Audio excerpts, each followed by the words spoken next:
यह कहानी है एक छोटे से गांव रामपुर की। यहाँ के लोग काफी भोले भाले और मेहनती व्यक्ति थे। सभी लोग सुबह होते ही अपने अपने खेत पर काम के लिए चले जाते थे।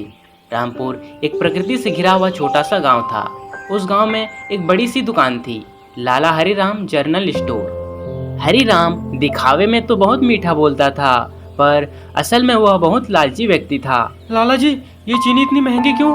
शहर में तो सस्ती मिल रही है। अरे भाई, शहर वाली चीनी क्या तुम्हें बैलगाड़ी पर बैठा कर घर पहुंचा देगी?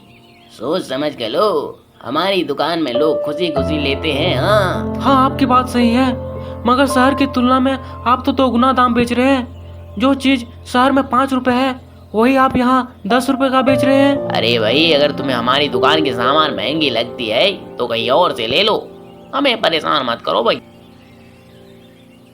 गांव में और कोई दुकान न होने के कारण गांव के सभी लोग लाला हरिराम के दुकान से सामान लेते थे, यह जानते हुए कि वह सामान महंगी बेचता है।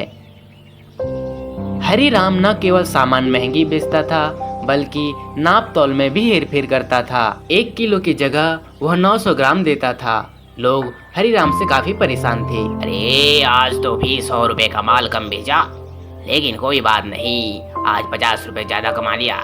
लोग भले गाली देते रहे, पर मेरी जेब हमेशा भरनी चाहिए। हाँ लाला जी, घर पे बच्चे भूखे हैं, जरा आधा किलो आटा उधार दे दीजिए। अगले हफ्ते मजदूरी मिलेगी तो मैं आपका उधार चुका दूंगा। अरे रामू, तुम्हारी उधार से मेरी दुकान चलेगी? पहले पुराने हिसाब चुकता कर, फिर नया लेना। मेरे पास कोई लंगर नहीं चलता। हाँ लाला जी, मैं जल्दी चुका दूंगा, बस थोड़ा सा और उधार दे दीजिए। भाई, ऐसी बातें करके मेरा और खुद का समय बर्बाद मत कर रामू। जा कहीं और से उधार ले ले, तुझे तो यहाँ और उधार नहीं मिलेगा। और हाँ, मेरा पुराना हिसाब किताब जल्दी ही चुकता कर दे। हाँ। रामू मायूस होकर वहाँ से चला जाता है। लाला हरिराम के पास इतना सामान भरा था कि महीनों चलते, मगर किसी गरीब को उधार देना उसे घाटे का सौदा लगता था। ये लाला तो हद करता है, तौल में भी चोरी और दाम भी दोगुना। तुम सही कह रहे हो। हमारे गांव में और कोई दुकान होती या आसपास कोई और दुकान होती तो लाला के दुकान पे एक मक्खी भी नहीं बैठती। अब क्या करे भाई, शहर इतनी दूर सामान लेने भी तो नहीं जा सकते। आना जाना, गाड़ी का किराया, इतनी तो हमारी कमाई भी नहीं है। इसी का तो फायदा उठाता है लाला हरिराम। बेटा, लालच का अंत हमेशा बुरा होता है, बस समय का इंतजार करो। हाँ। अगली सुबह जब अशोक और रामू गांव के चौराहे की ओर जाते हैं, तभी देखते हैं एक व्यक्ति दुकान खोल रहा होता है। रामू और अशोक दोनों उस व्यक्ति के पास जाते हैं और कहते हैं, अरे भैया, आप यहाँ कोई दुकान खोल रहे हो क्या? हाँ, मैं यहाँ पर एक दुकान खोल रहा हूँ जहाँ आपके सभी जरूरत की सामान मिलेगी। मैं पहले शहर में रहता था और वहीं पर मेरी एक दुकान थी। मैं पास के गांव का ही रहने वाला हूँ। मेरी दुकान शहर में थी, लेकिन मैं अपनी दुकान अब इस गांव के चौराहे पर खोलना चाहता हूँ, ताकि लोगों को आसानी से सामान मिल जाए, वो भी सही दाम पर। ये तो अच्छी बात है। हमारे गांव में एक बड़ी सी दुकान है, लाला हरिराम जनरल स्टोर, लेकिन वह बहुत लालची व्यक्ति है। सामान इतनी महंगी बेचता है कि पूछो मत। आप चिंता मत कीजिए, मेरी दुकान में कोई हेरा फेरी नहीं होगी और सही दाम पर आपको सामान मिलेगा। अगर आपको कोई परेशानी होगी या कोई दिक्कत होगी तो आप स्वयं तौल कर ले सकते हैं। उस व्यक्ति ने दोनों गांव के बीच अपनी दुकान को खोली, ताकि दोनों गांव के लोगों को आसानी से सामान मिल सके।